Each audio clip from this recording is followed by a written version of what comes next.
지식은 운명을 바꾼다는 말을 우리는 어릴 때부터 수없이 들어왔습니다.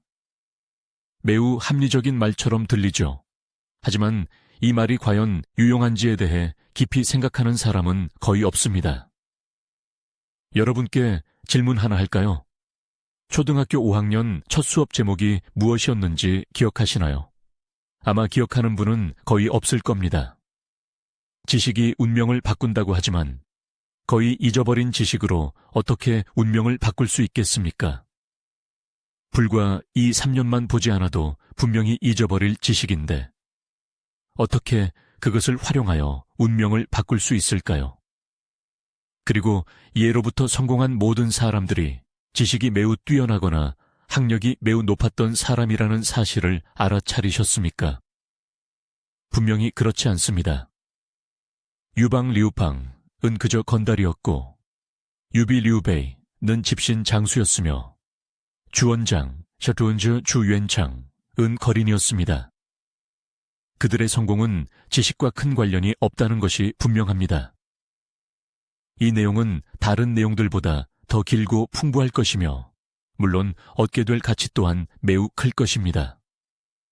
여러분의 삶이 매우 바쁘다는 것을 알지만 제가 드리는 말씀들은 쉽게 이해하기 어렵고 특히 한 번 들어서는 완전히 파악하기 힘듭니다. 제 조언은 끝까지 시청하고 여유가 있거나 집안일을 할 때 여러 번 반복해서 듣는 것입니다. 더 편리하게 이용할 수 있도록 공유하고 재생 목록에 저장해 두세요. 짧은 몇 달 안에 여러분의 사고방식이 비약적으로 발전하여 새로운 차원에 도달할 것이라고 확신합니다. 고전의 지혜, 시청자 여러분 안녕하십니까? 모든 사람들은 자신의 현재 지위를 뛰어넘고 싶어 합니다. 사실 그것은 매우 어려운 일입니다. 하지만 역사를 돌이켜보면 리자청, 장 델 베키오, 레나르도 델 베치오, 조지 소로스, 조지 소로스 모두 가장 낮은 계층에서 가장 높은 계층으로 성장한 실제 사례들입니다. 이것은 일반 사람들에게 뿌리부터 올라서는 것이 불가능한 일이 아니라는 것을 보여줍니다. 하지만 뿌리부터 올라서기 위해서는 먼저 5가지 어려운 관문을 통과해야 합니다. 첫 번째 관문, 도덕의 돌파. 어릴 때부터 우리는 유교 사상에 따라 교육받았습니다. 공작홍 씨가 배를 양보한 이야기는 유튜브에서 찾아보시면 아실 겁니다. 우리는 이익을 다투지 않는 것이 착한 아이가 되는 길이라고 배웠습니다. 그 결과 우리는 모두 도덕적인 가난한 사람이 되었습니다. 사실 가난은 결코 진정한 도덕이 아닙니다. 왜냐하면 가족에게 좋은 삶을 제공할 수 없기 때문입니다. 겸손한 사람들은 영원히 자신에게 속한 기회를 잃게 될 것이고 야심찬 사람들은 항상 자신에게 속하지 않은 기회를 쟁취할 것입니다. 저는 젊은이들에게 어떤 성취를 얻기 전에는 소위 친구라고 부르는 사람들과 어울리지 말라고 권합니다. 그것은 시간 낭비일 뿐입니다. 그 시간을 자신의 경력을 위해 노력하는 데 사용하십시오. 어떤 성취를 얻기 전에는 진정한 친구란 없습니다. 진정으로 큰 성공을 이룬 사람들은 모두 가짜 도덕의 속박을 넘어섰습니다. 사실 진정으로 큰 일을 하는 사람들은 모든 일이 결과 지향적이며 목적이 매우 분명합니다. 심지어 감정적인 면에서도 마음속으로는 양심의 가책과 불안감을 느끼지만 오랫동안 편안하게 지내기 위해서는 편협한 도덕의 속박에서 벗어나야 합니다. 2006년에 제작된 드라마 천도 티안다오에는 많은 논란을 불러일으킨 장면이 있습니다. 주인공 딩웬잉의 아버지가 중병에 걸렸고 의사는 살려도 식물인간이 될 가능성이 높다고 말합니다. 딩위안잉은 만약 아버지가 식물인간이 된다면 제가 아버지를 떠나보낼 방법이 있습니까? 라고 묻습니다. 이 말을 들은 그의 형은 즉시 분노하여 딩위안잉을 불효자라고 비난합니다. 나중에 어머니가 이 사실을 알게 되자 그녀 또한 분노를 참지 못하고 딩위아닝을 불효하다고 꾸짖습니다. 사람들은 자식을 낳아 노년에 대비한다고 하는데 만약 모두가 너와 같다면 무엇으로 대비하겠느냐? 딩위아닝이 대답했습니다. 어머니, 만약 어머니가 저를 낳은 것이 노년에 대비하기 위함이라면 모성애가 위대하다는 말은 하지 마십시오. 이 말을 듣고 그의 어머니는 너무 화가 나서 거의 졸도할 지경이었습니다. 이것이야말로 강자의 사고방식과 약자의 사고방식이 가장 직접적으로 드러나는 장면입니다. 강자의 사고방식이란 무엇입니까? 그것은 객관적인 사실에 근거한 선택을 따르는 것이지 현실과 동떨어진 도덕적 명분이나 고정관념을 따르지 않는 것입니다. 옳고 그름은 없으며 시대에 부합하는 사고방식만 있을 뿐입니다. 아버지가 식물인간이 된다면 고통 속에 살게 하는 것보다 떠나보내는 것이 낫습니다. 효도라는 명분 때문에 아버지가 고통받고 자식이 짐을 지게 해서는 안 됩니다. 그것이야말로 객관적인 사실을 따르는 것입니다. 제가 하는 말이 많은 사람들에게는 매우 받아들이기 어려울 수 있습니다. 하지만 저는 여러분에게 간단한 질문 하나만 하겠습니다. 의식이 계속 존재한다면 식물인간이 계속 버티는 것은 그들이 원해서입니까? 아니면 당신이 원해서입니까? 물론 현재 안락사에 대한 법이 없고 딩위아닝도 그저 물어본 것뿐이지만 이미 형에게 질책을 당했습니다. 이는 강자의 이념체계와 대다수 사람들의 이념체계가 매우 격렬하게 대립한다는 것을 보여줍니다. 이러한 대립의 원인은 유교 사상, 즉 공맹콩몽, 사상이 사람들에게 미친 심각한 영향 때문입니다. 저는 공맹의 도를 결코 부인한 적이 없으며 제 마음속으로 공맹의 도는 절대적으로 위대하다고 생각합니다.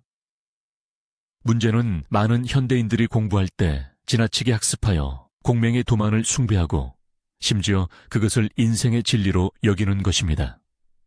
이것은 매우 위험합니다. 모든 지식은 시대적 특성을 가집니다. 마르크스 마르크스의 철학은 객관적인 진리를 추구하고 사물의 발전과 변화에 따라 자신도 변화해야 한다고 가르칩니다. 공맹유학의 기반은 고대 시대였습니다.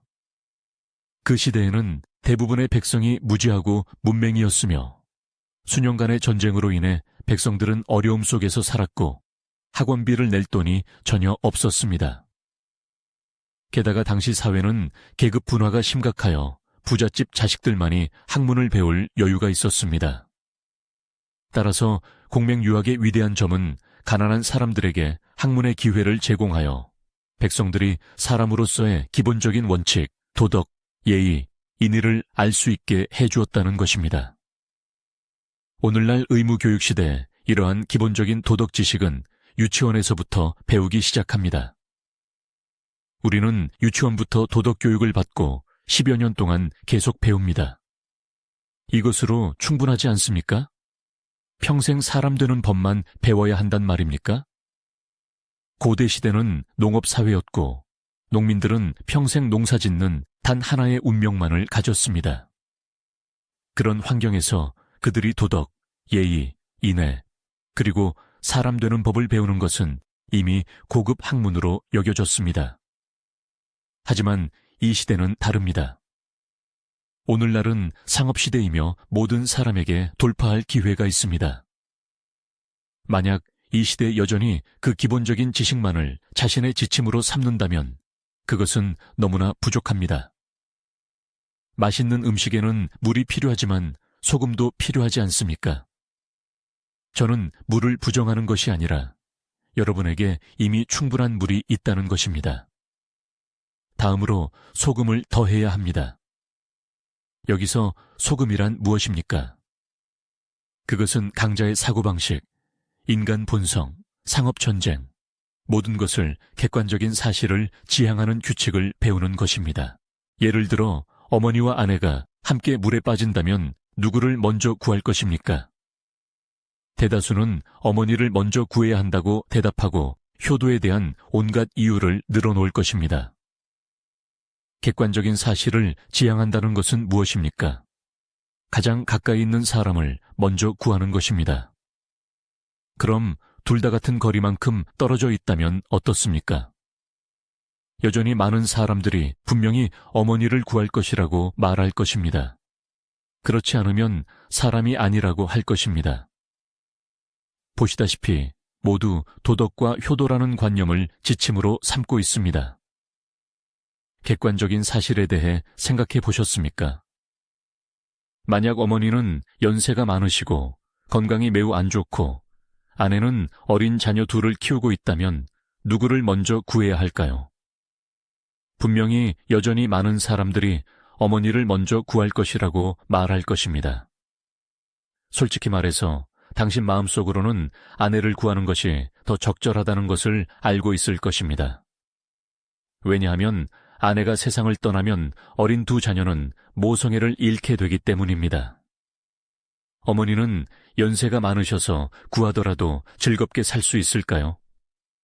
아들이 가정 파탄을 겪고 두 손주가 어머니의 사랑을 잃는 것을 보면서 살아남은 어머니가 스스로를 자책하며 괴로워하지 않을 날이 있을까요?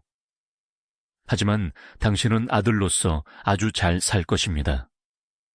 왜냐하면 당신은 효자라는 칭호를 얻었기 때문입니다. 괴로움과 잔인함의 짐을 늙은 어머니에게 떠넘기고 자신은 그저 다른 아내를 얻으면 될 일이니까요. 하지만 어린 두 자녀는 어떻습니까? 어머니의 사랑을 대신할 수 있는 새어머니를 찾을 수 있을까요? 아이들은 괴로워하고 어머니는 괴로워하며 아내의 가족 또한 슬퍼하고 안타까워할 것입니다. 반면 당신은 효자라는 명예를 얻고 아주 편안하게 살 것입니다. 오직 객관적인 사실에 근거한 선택만이 진실을 볼 수 있습니다. 어머니를 구하지 않고 아내를 구한다면 어머니는 편안하게 떠나고 아이들은 여전히 어머니의 사랑을 받을 수 있습니다. 자신은 불효자라는 비난을 받고 양심의 고통을 감내해야 합니다. 약자의 사고방식으로는 그러한 비난과 양심의 비난을 받아들일 수 없기 때문에 그들은 사실의 규칙에 반하는 선택을 하여 늙은 어머니와 어린 자녀에게 고통의 짐을 떠넘기고 그저 고귀한 명성과 양심의 평화를 얻으려고 합니다. 이것이 진정한 도덕입니까? 이것이 진정한 효도입니까? 이것은 단지 형식적인 위선에 불과합니다. 항상 도덕과 인의를 입에 달고 다니는 사람들이 과연 도덕과 인의를 실천할까요? 아니면 그저 듣기 좋은 말로 고상함을 드러낼 뿐일까요? 당신은 다른 사람을 만나 나는 남자다 라고 말하지 않을 것입니다. 아무도 그렇게 하지 않습니다. 왜냐하면 당신은 말할 필요가 없기 때문입니다. 당신은 이미 남자입니다. 왜 굳이 말해야 합니까? 하지만 만약 당신이 여자이고 남자 행세를 한다면 어떻게 하겠습니까? 당신은 일부러 가짜 수염을 붙이고 걷거나 말할 때 일부러 남자처럼 행동하며 사람들에게 남자로서 나는 이렇고 저렇다고 계속 상기시키려 할 것입니다. 이것이 감정과 도덕을 입에 달고 다니는 사람들과 비슷하지 않습니까?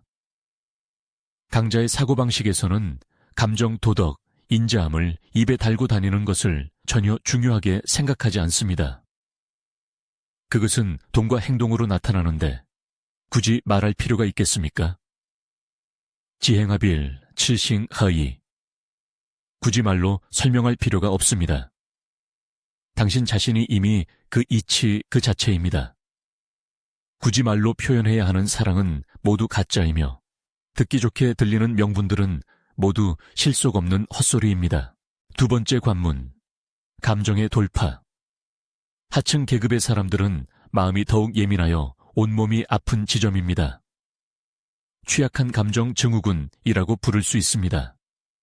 사소한 일에도 쉽게 내면이 상처받습니다. 진정으로 성공한 사람은 먼저 자신의 감정을 통제해야 합니다. 그런 다음 자신의 행동을 통제하여 자신의 감정에 휘둘리지 않고 주변 관계에 갇히지 않아야 합니다. 한 사람이 관계와 감정에 의해 조종된다면 문제투성이의 삶을 살 수밖에 없습니다. 감정에 기반한 관계는 오래 유지될 수 없습니다. 이익으로 묶인 관계만이 지속될 수 있습니다. 감정을 관리할 때는 자신의 대체 불가능성을 관리해야 합니다. 당신의 능력이 주변 사람들이 당신 없이는 살 수 없을 정도로 강력해야 합니다. 그들이 있든 없든 중요하지 않습니다. 그들이 당신 없이는 살 수 없기 때문에 당신에 대한 그들의 감정은 자연스럽게 바위처럼 견고해질 것입니다. 당신이 그들을 필요로 하든 안 하든 중요하지 않습니다. 당신은 그들로 인해 상처받지 않을 것입니다. 인생은 세 가지 관계를 관리하는 것입니다. 1. 혈연관계, 부모, 형제자매, 자녀. 2. 감정관계, 배우자, 연인, 친구, 동창, 절친. 3. 업무관계, 고객, 주주, 파트너, 동료. 서로 다른 관계에 다른 시간과 에너지를 쏟으면 당신의 삶의 결과 또한 자연스럽게 달라질 것입니다. 이 세 가지 관계 중 어떤 관계가 가장 중요하다고 생각하십니까? 대부분의 사람들은 다음과 같이 순위를 매길 것입니다. 혈연관계가 1위, 감정관계가 2위, 업무관계가 3위. 당신도 그렇게 순위를 매기셨나요? 이것이 대부분의 사람들이 인생에서 성공하지 못하는 핵심적인 이유입니다. 당신이 순위를 잘못 매겼기 때문입니다. 혹시 사람들은 이렇게 순위를 매기지 않습니까? 감정관계가 1위, 혈연관계가 2위, 업무관계가 3위. 당신은 더 비참하게 실패할 것입니다. 왜냐하면 감정에 얽매인 사람의 최종 결과는 오직 상처뿐이기 때문입니다. 한 사람에게 더 많이 신경 쓸수록 그들에게 상처받을 확률은 높아집니다. 믿기지 않으면 직접 되새겨 보십시오. 저는 다음과 같이 순위를 매깁니다. 업무관계가 1위, 혈연관계가 2위, 감정관계가 3위. 많은 사람들이 동의하지 않을 것입니다. 부모님이 당신을 낳고 길렀는데 2위라니 당신은 인간도 아니냐고요? 이런 사람들은 겉핥기식으로만 사는 사람들, 즉 미성숙한 사람이라고 부를 수 있습니다.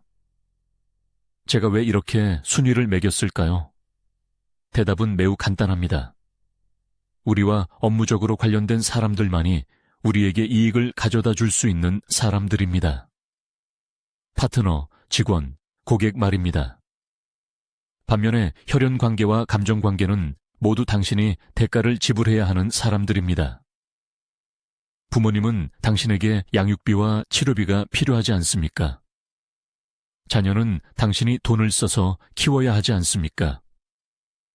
배우자와 여자친구는 모두 관계 유지를 위해 당신이 돈을 써야 하지 않습니까? 사랑이란 무엇입니까? 짧은 시간 동안 아이들은 사랑을 상대방의 외모에 끌리는 것으로 이해하지만 오랜 시간 후에는 사랑을 돈이라는 한 단어로만 이해합니다. 맞습니다. 돈이 바로 사랑입니다. 부모님을 어떻게 사랑해야 할까요? 아빠, 고생 많으셨어요. 엄마 보고 싶어요. 같은 무의미한 말들은 무슨 소용이 있습니까?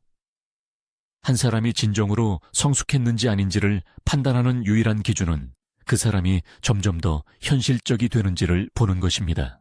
이 생에서 아무리 많은 지식을 배워도 돈을 벌고 많은 돈을 버는 과정을 겪고 돈에 대한 관념을 버리지 않으면 당신이 배우는 어떤 것도 진정으로 이해한 것이 아니라 표면에만 머무르는 것입니다.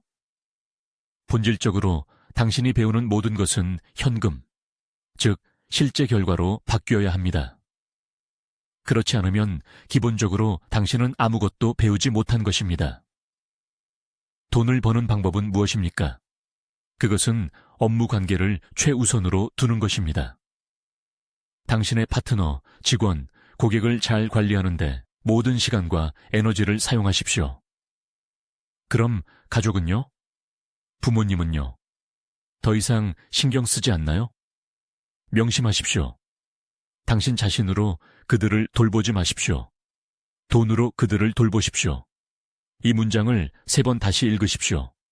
그들은 당신을 필요로 하는 것이 아닙니다. 그들이 진정으로 필요한 것은 당신의 돈입니다. 그 토대 위에서 가끔 당신을 보는 것으로도 충분합니다.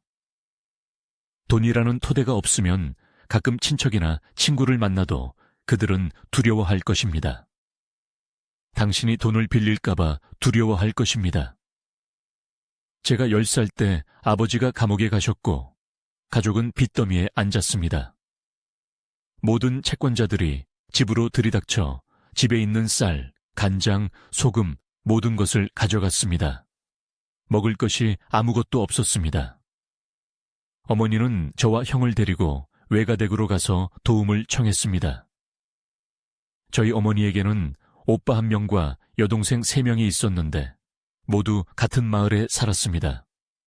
그들 모두 저희를 멀리했고 심지어 저희가 오는 것을 알고 문을 잠그고 숨었습니다. 그것이 혈연 관계입니다. 당신이 어느 정도 가난해지면 주변의 모든 사람들이 실제로 동물이 됩니다. 당신이 부자가 되면 그들은 다시 인간으로 변하고 심지어 좋은 사람이 될 것입니다. 제가 너무 현실적이고 받아들이기 어렵다고 느끼십니까? 당신의 가장 친한 친구나 가족에게 돈을 빌려보십시오. 빌릴 수 있나요? 문제 없다고요? 더 많이 빌려보십시오.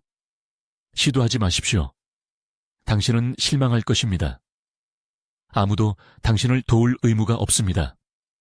특히 당신의 가족은요. 당신이 그들에게 돈을 빌리는 것은 이미 잘못된 일입니다. 그들이 빌려주든 안 빌려주든 모두 옳은 일입니다.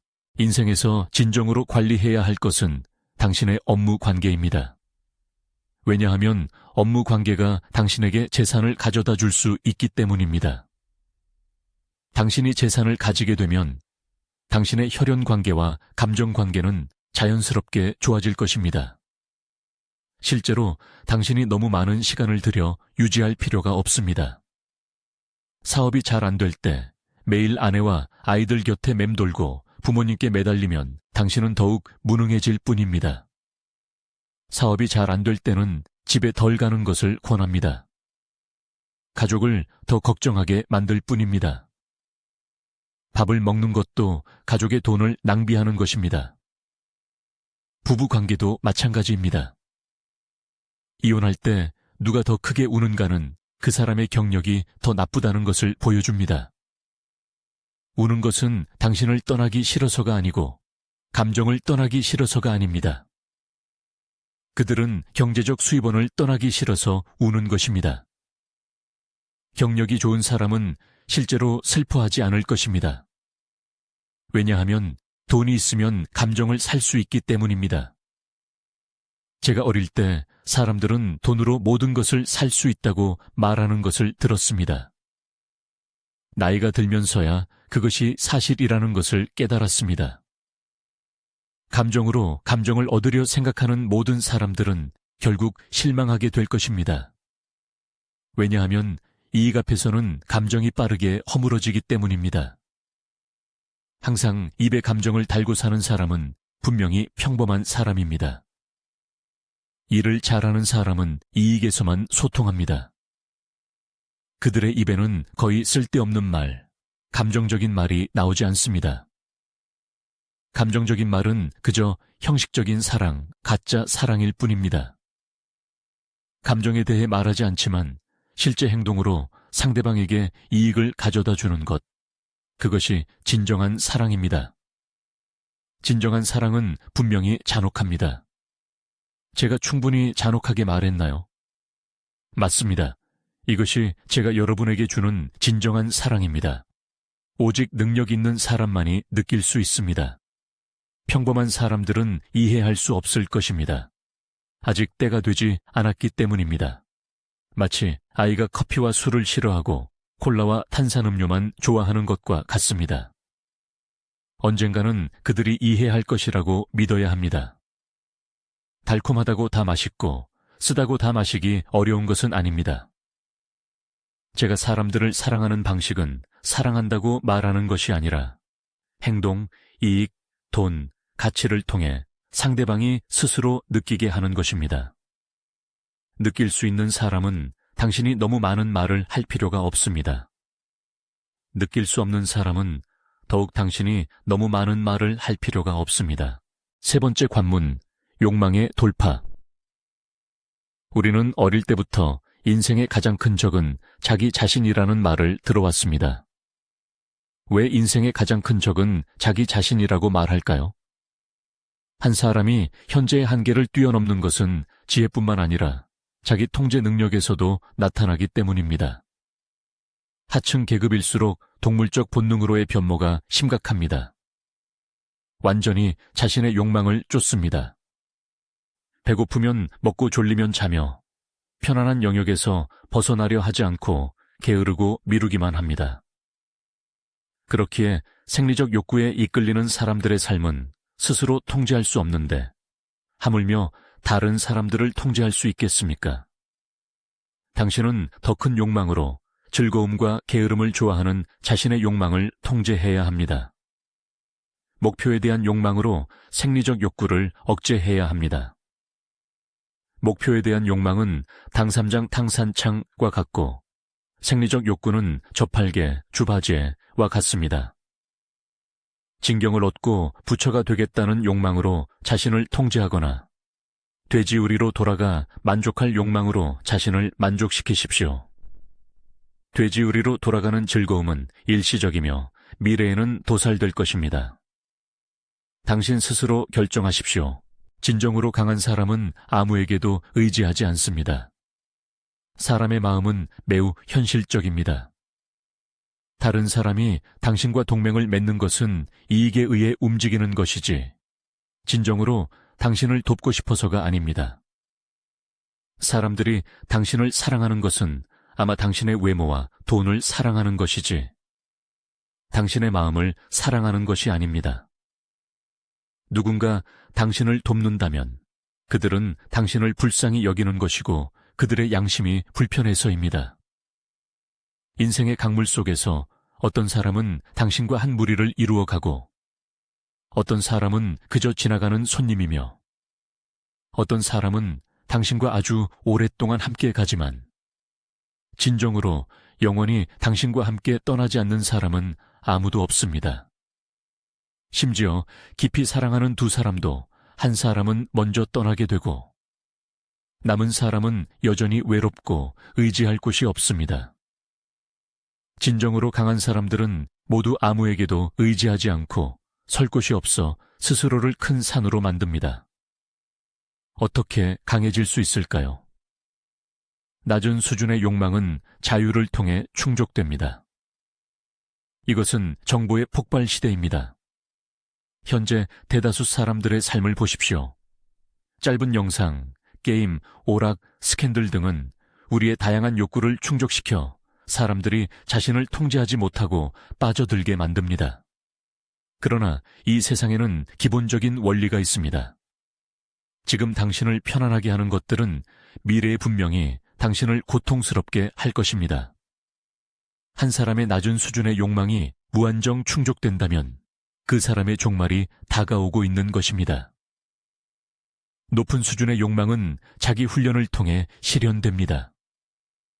인간의 높은 수준의 욕망은 돈, 명성, 권력, 자유 등을 포함하며 자기 훈련을 통해서만 실현될 수 있습니다. 모든 탁월함 뒤에는 자기 고통이 있습니다. 인생에는 두 가지 선택만 있습니다.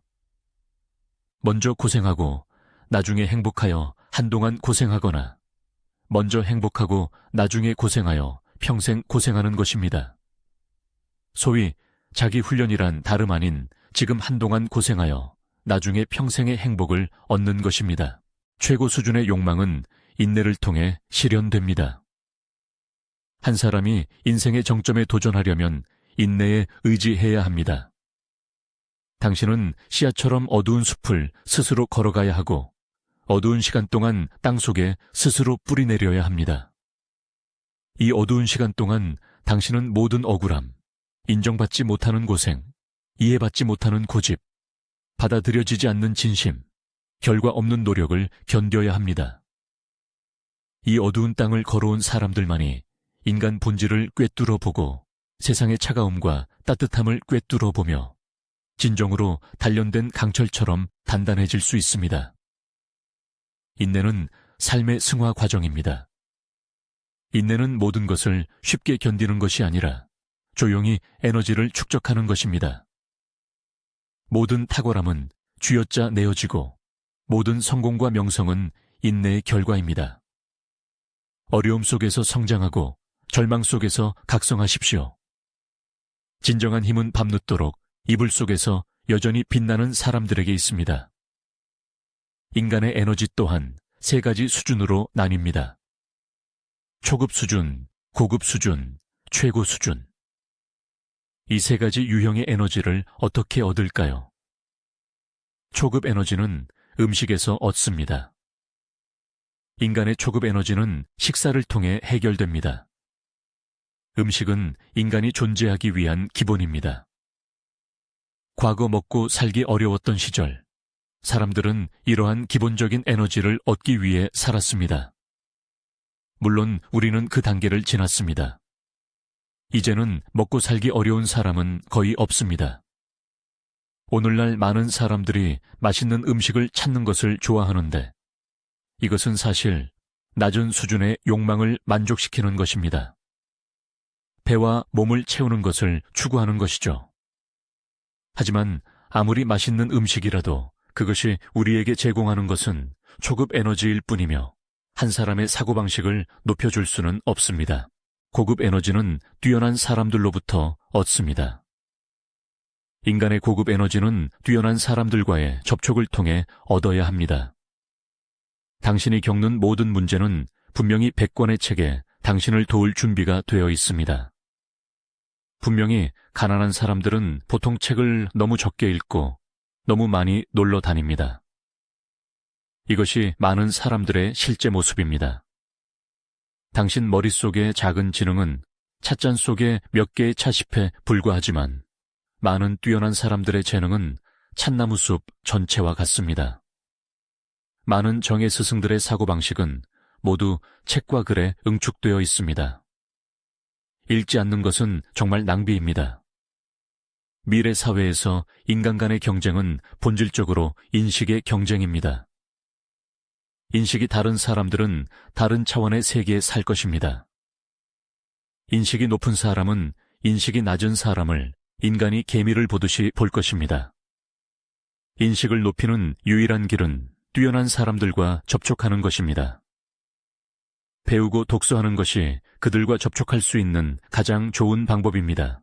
최고 수준의 에너지는 자기 자신으로부터 얻습니다. 레닌은 말했습니다. 한 사람이 자신에 대해 깊이 생각하기 시작할 때 그는 위대한 시작을 향해 나아갈 것이다. 소크라테스는 말했습니다. 내가 아는 유일한 것은 내가 아무것도 모른다는 것이다. 한 사람의 발전 속도를 보는 것은 그가 자신의 과거 어리석음을 깨닫는데 얼마나 걸리는지를 보는 것입니다. 50세야 자신이 지난 반평생 동안 어리석었다는 것을 깨달았다면 그것은 그 사람이 50년 만에 한 번 발전했다는 의미입니다. 이번 달에 당신이 지난달에 어리석었다는 것을 깨달았다면 축하합니다. 당신은 한 달에 한 번 발전한 것입니다. 자신의 어리석음은 두렵지 않습니다. 두려운 것은 자신의 어리석음을 깨닫지 못하는 것입니다. 반성하는 가장 효과적인 방법은 다른 사람을 거울 삼아 자신의 문제를 비추어 보는 것입니다. 평범한 사람들은 듣기 좋은 말을 듣는 것을 좋아합니다. 아이들이 단 것을 좋아하는 것과 같지만 이롭지 않습니다. 능력 있는 사람들은 듣기 어려운 말을 듣는 것을 좋아합니다. 어른들이 쓴 차를 마시는 것과 같지만 몸을 정화하는 데 도움이 됩니다. 자신이 항상 옳다고 생각하지 마십시오. 자기 자신이야말로 성공의 가장 큰 장벽입니다. 당신보다 못한 사람을 만났을 때는 당신의 생각을 굳건히 하십시오. 당신과 비슷한 사람을 만났을 때는 당신의 생각을 의심하십시오. 당신보다 뛰어난 사람을 만났을 때는 당신의 생각을 부정하십시오. 네 번째 관문, 관점의 돌파. 관점은 계급적 성격을 띠고 있습니다.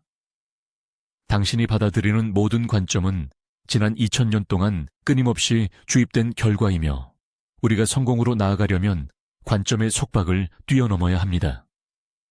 왜 당신은 많은 이론을 알고 있는데도 당신의 삶은 여전히 좋지 않습니까?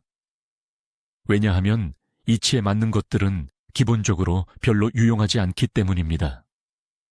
얼마 전 우연히 박사그룹에 참여했는데 어떤 사람이 아주 높은 곳에서 떨어진 물방울이 사람에게 맞으면 부상이나 사망을 유발할 수 있는지 토론하고 있었습니다. 그룹 전체가 즉시 마찰력, 중력, 가속도에 대한 공식과 가정을 가지고 활기차게 논의하며 거의 1시간 동안 토론했습니다. 이때 저는 조용히 물었습니다. 여러분은 비에 젖어 본 적이 없습니까? 갑자기 그룹은 정적에 휩싸였습니다. 그 후 저는 그룹에서 강퇴당했습니다. 지식이 있다는 것은 정말 무서운 일입니다. 99%의 평범한 사람들은 이치에 맞는, 하지만 별로 유용하지 않은 것들을 배웁니다. 그래서 아무리 많은 이론을 배워도 인생은 여전히 좋지 않다는 한탄이 나오는 것입니다. 이치에 맞는 것들이 기본적으로 별로 유용하지 않기 때문입니다. 반면 1%의 뛰어난 사람들은 유용한 것만을 배웁니다. 이치에 맞든 아니든 상관하지 않습니다. 그 결과 그들은 성공합니다.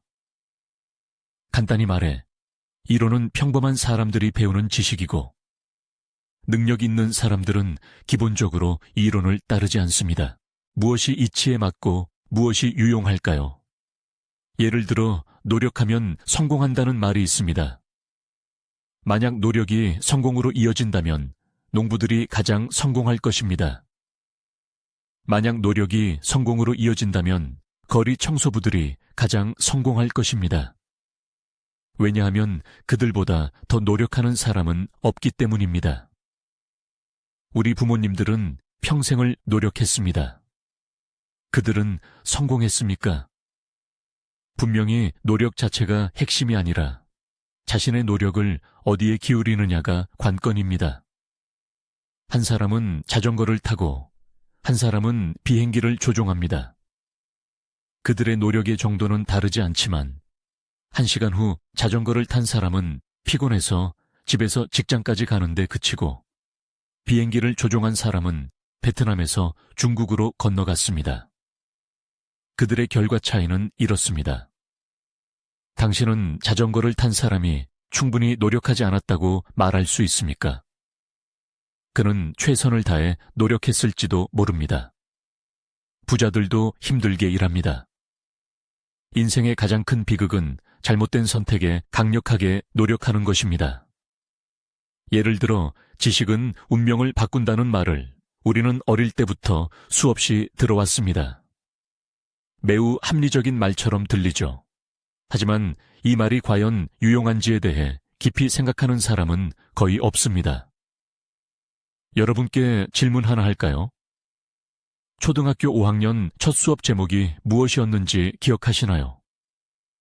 아마 기억하는 분은 거의 없을 겁니다. 지식이 운명을 바꾼다고 하지만 거의 잊어버린 지식으로 어떻게 운명을 바꿀 수 있겠습니까? 불과 2, 3년만 보지 않아도 분명히 잊어버릴 지식인데 어떻게 그것을 활용하여 운명을 바꿀 수 있을까요? 그리고 예로부터 성공한 모든 사람들이 지식이 매우 뛰어나거나 학력이 매우 높았던 사람이라는 사실을 알아차리셨습니까? 분명히 그렇지 않습니다. 유방은 그저 건달이었고 유비는 집신 장수였으며 주원장은 거린이었습니다. 그들의 성공은 지식과 큰 관련이 없다는 것이 분명합니다. 지식은 운명을 바꿀 수 없다는 것이 분명합니다. 그럼 무엇이 운명을 바꿀 수 있을까요? 여러분께 질문 하나 더 하겠습니다. 3년 동안 자전거를 타지 않으면 자전거 타는 법을 잊어버릴까요? 10년 동안 자전거를 타지 않으면 잊어버릴까요? 분명히 자전거를 탈 줄 아는 사람들은 평생 자전거 타는 법을 잊지 않을 것입니다. 왜냐하면 그것은 기술이기 때문입니다. 여기서 한 가지를 이해하십시오. 지식은 운명을 바꿀 수 없습니다. 오직 지식을 자신과 결합된 기술로 바꾸어야만 운명을 바꿀 수 있습니다. 왜냐하면 지식은 잊을 수 있지만 자신과 결합된 기술은 절대 잊지 않기 때문입니다. 지식과 기술의 차이는 무엇입니까? 이렇게 이해하십시오. 지식은 한 번 듣는 것의 산물이고 기술은 무수히 많은 연습의 산물입니다. 지식은 나는 안다이고 기술은 나는 했다, 나는 할 수 있다, 나는 실행했다, 나는 계속 반복해서 더 잘한다입니다. 지식과 기술을 습득하는 시간, 들이는 노력, 반복 횟수는 완전히 다릅니다. 따라서 그것들이 가져오는 결과 또한 완전히 다릅니다. 분명히 지식을 습득하는 것은 기술을 습득하는 것보다 훨씬 쉽습니다. 그리고 지식은 다른 사람들 앞에서 자랑하며 자신의 폭넓은 지식을 과시할 수도 있습니다. 지식을 소유한 사람은 콜라와 같습니다.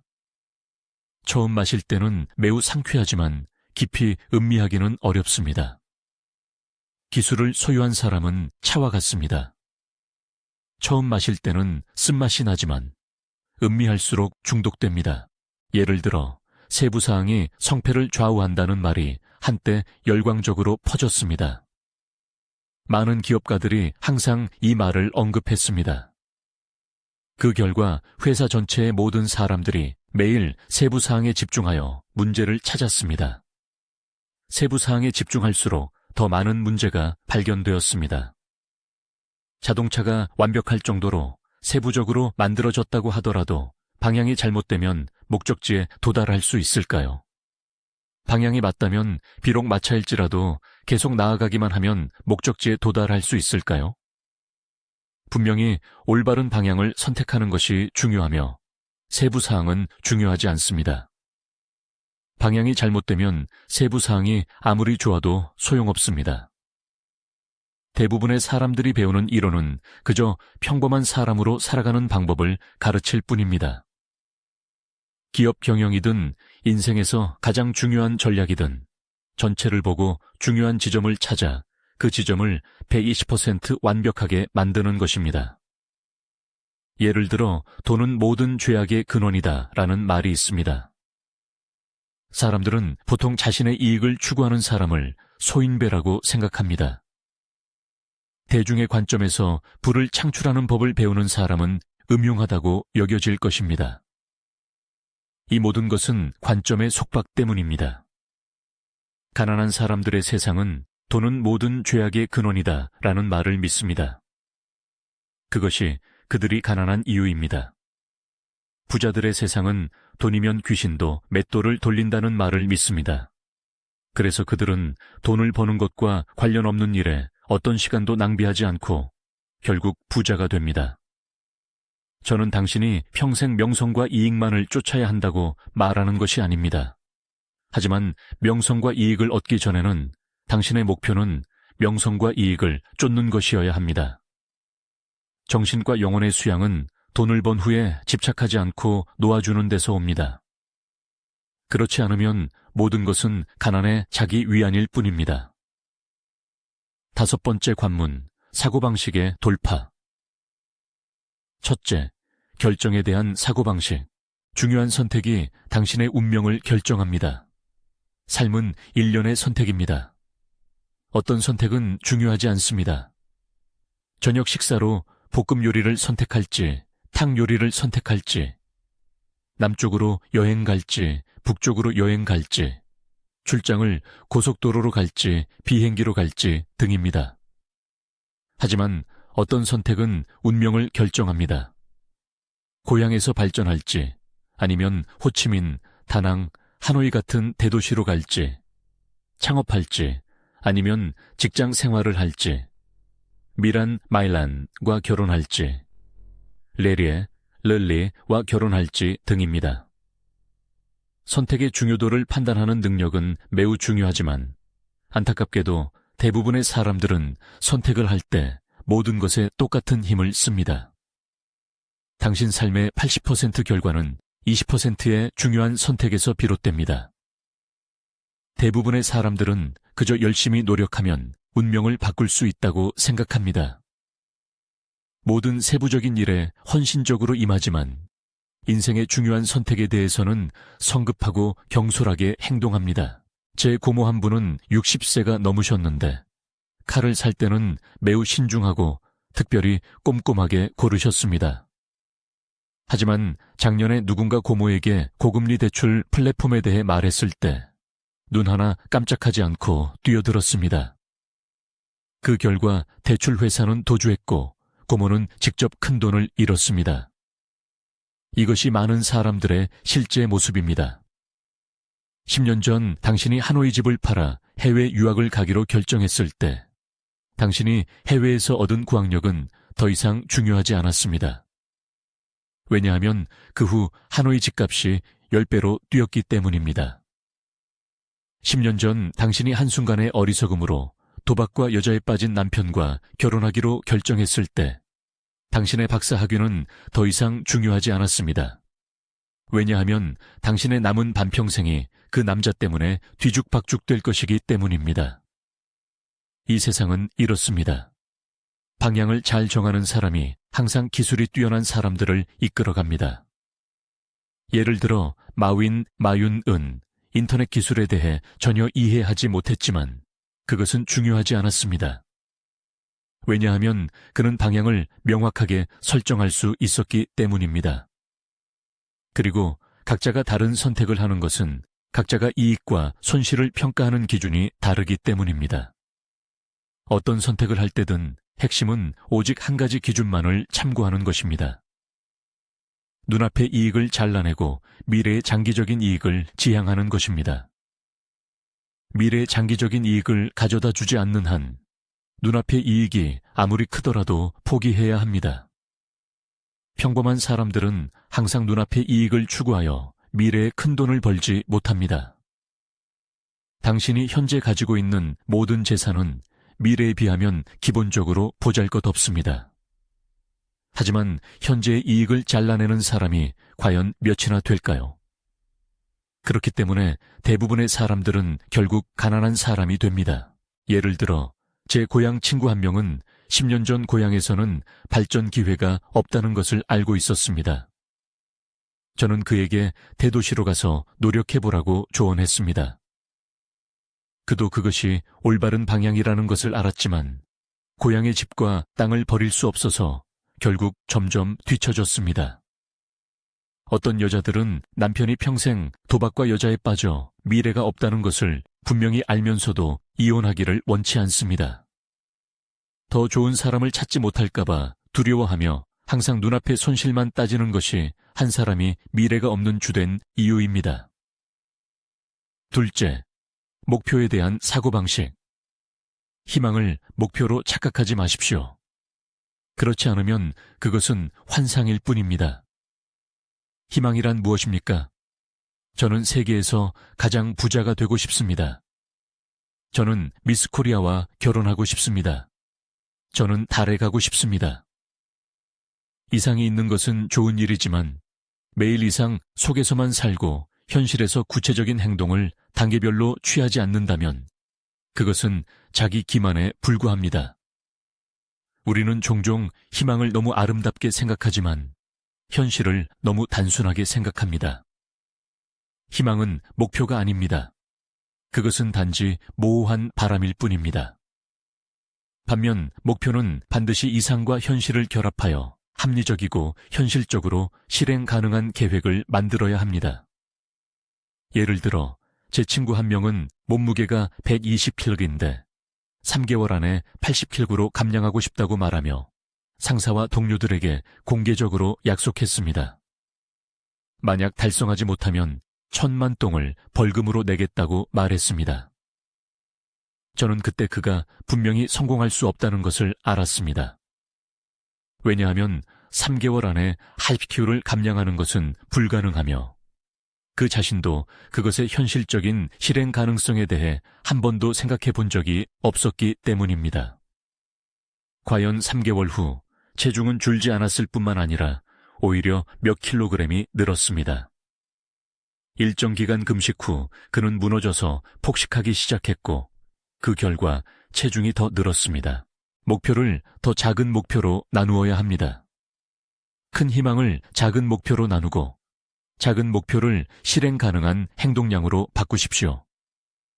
예를 들어 먼저 5일 안에 5kg 감량을 목표로 설정하십시오. 역경이견 위카비의 55칼로리에 해당합니다.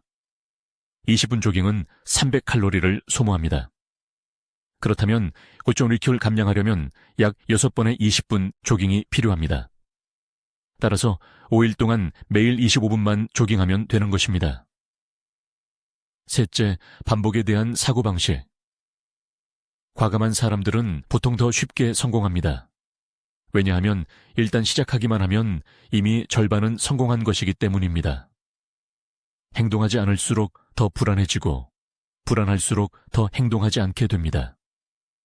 이것은 악순환입니다. 우리는 어릴 때부터 행동하기 전에 충분히 생각해야 한다고 배웠지만 우리 대부분은 생각하는 부분만 할 뿐 그 이후의 행동은 하지 못합니다. 왜 그럴까요? 어떤 일을 하기 전에 우리는 항상 준비가 되지 않았다고 느끼고 시장 경쟁이 너무 치열하다고 생각하며 자신이 능력이 부족하다고 생각합니다. 그런 다음 점차 행동할지 말지 망설이는 상태에 빠집니다. 오직 시작해야만 반복하고 발전할 기회가 있습니다. 마윈이 처음 창업했을 때도 회사가 어떻게 수익을 낼지 몰랐습니다. 마화탱이 창업했을 때도 회사를 거의 팔아버릴 뻔했습니다. 이 사람들은 모두 큰 사업 계획이 실행될 수 있다고 느꼈고 그래서 시작했습니다. 그 길을 가는 동안 그들은 실행 과정에서 조정할 것입니다. 우리는 계획을 세워야 하지만 계속 계획만 세워서는 안 됩니다. 초안 계획이 있으면 행동을 시작하고 그 후 다음 단계의 계획을 지속적으로 조정하십시오. 그렇게 하면 우리는 실제로 다른 99%의 사람들보다 앞서 나갈 것입니다. 넷째, 규칙에 대한 사고방식. 고대에는 규칙이 종종 강한 사람들에 의해 만들어졌습니다. 그리고 그들이 만든 규칙은 자연히 약한 사람들을 보호할 수 없었습니다. 겉으로는 약한 사람들에게 유리해 보여도 실제 목적은 강한 사람들의 이익을 위한 것이었습니다. 예를 들어 돼지우리를 개선하고 돼지에게 예방접종을 하며 돼지 사료의 맛을 좋게 하는 것. 모두 겉으로는 돼지의 생존과 삶의 질 향상을 위한 것이지만 실제 목적은 돼지고기 생산량을 늘리려는 것뿐입니다. 두려움과 마음속의 한계를 깨고 하층 계급의 삶의 환경이라는 속박에서 벗어날 용기를 가지십시오. 맨 아래 계층에 머물러 있으면 영원히 먹이사슬에 휩쓸릴 수밖에 없습니다. 당신이 그저 규칙을 따르고 다른 사람들의 말을 따른다면 영원히 추종자일 뿐이며 결코 선두주자가 될 수 없을 것입니다. 스티브 잡스의 위대함은 경험과 교리에 얽매이지 않았다는 것입니다. 그 결과 그는 컴퓨터를 뒤엎고 휴대폰을 뒤엎고 음악을 뒤엎는 등 8가지 산업을 뒤엎어 위대한 애플 제국을 만들었습니다. 선두주자들은 항상 규칙을 따르지 않습니다. 혁신의 본질은 기존 규칙을 깨는 것입니다.